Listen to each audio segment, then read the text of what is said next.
ওনাকে দেশে আসতে হলে ওনার অ্যাসাইলাম সারেন্ডার করতে হবে। তো এটা একটা বড় ডিসিশন। আমরা পলিটিক্যাল পার্টির হিসেবে আমরা দেখি অনেক সময় আমাদের ফ্যামিলি ইস্যুতেও আমরা রেসপন্ড করতে পারি না। পার্টির ডিসিশন, পার্টির কার্যক্রম থাকে, নানা ধরনের থাকে। মঞ্জু ভাই, একটা আপনার কাছে ফিরতে চাই। রনি ভাই একটু রসলা করেই বললেন যে চাবিটি হয়তো আল্লাহর হাতে ছাড়া কারো হাতে নেই। আপনার কাছে কি সেরকম মনে হয়, নাকি দুনিয়ার কারো হাতে আছে? কেন ফিরছেন না? না, উনি তো বলেছেন যে এটা ওনার ইচ্ছাধীন না, আর একটা হচ্ছে অবারিত না, দুটো শব্দ উনি বলেছেন। তো এখন একটা এই বারিত করার শক্তি আগে তো ছিল আওয়ামী লীগের হাতে। আওয়ামী লীগ ওনাকে আসতে দেওয়ার ব্যাপারে একটা প্রতিবন্ধকতা ছিল, মামলা ছিল, ওনাকে আসলে গ্রেফতার করা বা ওনাকে জেলে প্রেরণের একটা সম্ভাবনা ছিল। তো আমরা যতটুকু জানতে পেরেছি সব মামলা ওনার ইতিমধ্যে প্রত্যাহার হয়ে গেছে। এখন দুটো ব্যারিয়ার থাকতে পারে। একটা হতে পারে ব্রিটিশ গভর্নমেন্টের উনি যে স্ট্যাটাসে ওখানে আছেন সেখান থেকে এটা ক্লিয়ার হওয়ার কোনো প্রতিবন্ধকতা আছে কিনা। আমরা বাই যতটুকু জানি যে উনি একটা অ্যাসাইলাম, পলিটিক্যাল অ্যাসাইলামে আছেন। এর বাইরে অন্য কোনো স্ট্যাটাসে উনি ওখানে থাকতেও পারেন। কখনো কখনো আমরা দেখেছি উনি সেখানে রাষ্ট্রীয় এক ধরনের নিরাপত্তাও পেয়েছেন কোনো সময়, কোনো দেখেছি বিভিন্ন আয়োজনে আমরা দেখেছি। হ্যাঁ, তো এটা কী ধরনের নিরাপত্তা বা কোন স্ট্যাটাস উনি ওখানে আছেন? ওনাকে আবার রিপিটেডলি কিন্তু বিভিন্ন দেশেও যেতে আমরা দেখি নাই সেখান থেকে সফরে। ইভেন উমরা করতে গিয়েছেন একবার না দুবার মনে হয়। এর মধ্যে এবারও একটা উমরা করতে যাবেন এরকম কথা শোনা গিয়েছিল, কিন্তু তারিখও ঠিক হয়েছিল 28। হ্যাঁ, যতটুকু আমরা শুনেছি এটাও উনি যেতে পারেন নাই আইনগত বা রাষ্ট্রীয় অ্যাসাইলাম যদি পুরোপুরি মানে একটি রেজাল্ট না আসে, আমি যদি জানি, আপনারা আর ভালো জানবেন, তাহলে তো অন্য দেশে যাওয়া যায় না। যেহেতু উনি একবার গিয়েছিলেন উমরা করতে, ওনার অ্যাসাইলাম, আমি সোফার আইনো ওনার অ্যাসাইলাম গ্র্যান্টেড হয়ে গেছে। উনি এখন ওখানে বৈধভাবেই, মানে ওনার যেই রেসিডেন্সিয়াল প্রোটোকলে উনি সেখানে আছেন। এখন আমরা যেটা রাফ ধারণা ছিল যে ওনাকে দেশে আসতে হলে ওনার অ্যাসাইলাম সারেন্ডার করতে হবে। তো এটা একটা বড় ডিসিশন, কেমন? কারণ এটা সারেন্ডার করলে কি সারেন্ডার করে আসতে হয়, পাসপোর্ট হয়ে যায়। আমি যতটুকু জানি এখানে তো আইনের ছাত্র আছেন, আইন প্রণেতাও আছেন সাবেক, যদি ওই পরিচয় দিতে চান না কেন আমি জানি না রনি ভাই। তো আমাদের দেশে তো একটা সাবেক এমপি, এটা একটা স্ট্যাটাস, এটা একটা সমাজের প্রোটোকল পায়। তো রনি ভাই যখন এয়ারপোর্টে যান তখন কিন্তু এই পরিচয় সুবিধা হয়তো ভোগ করেন না। বাই ডিফল্ট আসে কিনা আবার? হ্যাঁ, বাই ডিফল্ট চলে আসে কিনা প্রোটোকল? না, প্রোটোকল আসে না। আমি কখনো, মানে এমপি যখন ছিলাম আমি তখন ইকোনমি ক্লাস দিয়ে গিয়েছি সব সময়।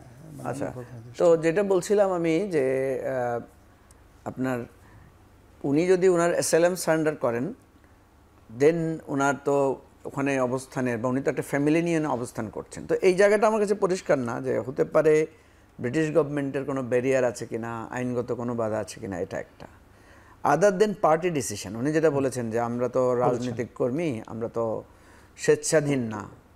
আমরা পলিটিক্যাল পার্টির হিসেবে আমরা দেখি অনেক সময় আমাদের ফ্যামিলি ইস্যুতেও আমরা রেসপন্ড করতে পারি না। পার্টির ডিসিশন, পার্টির কার্যক্রম থাকে, নানা ধরনের থাকে। তো আমি যতটুকু গেস করতে পারি যে হয়তো উনি চিন্তা করেছিলেন যে ইলেকশনের শিডিউল ডিক্লেয়ার হলে উনি আসবেন, এই ধরনের একটা প্ল্যান হয়তো উনি করে রেখেছেন। অসুবিধা নাই। এর মধ্যে কিন্তু বিএনপি লোকেরা বলেছেন যে উনি নভেম্বরে আসছেন।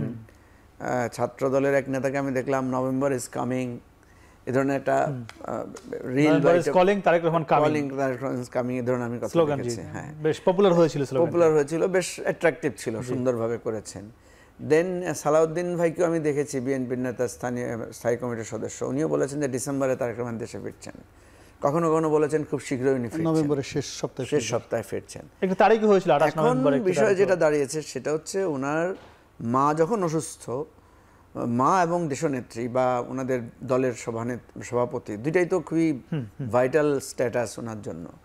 তো স্বাভাবিকভাবেই আমি যেটা মনে করি এটা একটা ব্যক্তিগত ব্যাপার ওনার, বাট উনি যেহেতু রাষ্ট্রের বা দলের প্রধান, এখন ওনার ব্যক্তিগত ব্যাপার আর ব্যক্তিগত থাকে না। উনি তো পাবলিক ফিগার, পাবলিক জানতেই চাইতে পারে কেন তারেক রহমান আসছেন না মায়ের হাতে। কারণ যেহেতু আমরা সবাই গিয়ে দোয়া করছি, সব রাজনৈতিক দলের নেতারা সেখানে যাচ্ছে, রিপিটেডলি খোঁজখবর নিচ্ছে, সবাই উদ্বিগ্ন, সারা দেশের লোকেরা টেনশনের মধ্যে আছে।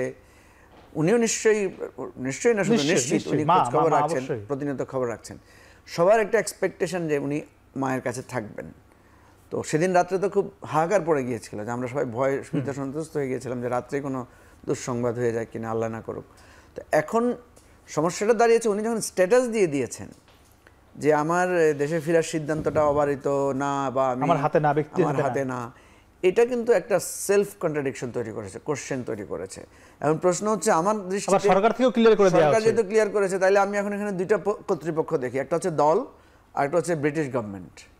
আদার দেন যদি অন্য কিছু থাকে সেটা তো ওনারা প্রকাশ করতে বাধ্য না, বা অন্য কোনো সিকিউরিটি থ্রেট আছে কিনা। সিকিউরিটি থ্রেট তো আমাদের সবারই আছে, রনি ভাই তো খুব বেশি আছে ইদানিং আমি দেখি আর কি। তো তারপরে তো আমরা মানে বাস করছেন, আমরা বের হচ্ছেন, আমরা কাজ বের করছেন। হচ্ছি, কাজ করছি, করছি না করছি। আপনিও তো সিকিউরিটি থ্রেটে ছিলেন, মানে ওই যে ইয়ার সময় 1913 সালের 5ই মে আপনার রিপোর্টিং নিয়ে আপনাকে অনেক থ্রেটের মধ্যে থাকতে হয়েছে। আমরা সবাই কম বেশি জেল জুলুম তো স্বীকার করেছি। তারেক রহমান নিজেও তো অনেক কঠিন জীবনযাপন করেছেন। তো এই জায়গাটাই একটু খটকা তৈরি হয়েছে। তবে আমি মনে করি বেগম খালেদা জি এতই অসুস্থ, সেখানে আমাদের এই ইস্যু নিয়ে বেশি আলোচনা না করে ওনার চিকিৎসা একদম চিকিৎসা এবং এর দিকে মনোযোগী হওয়া উচিত।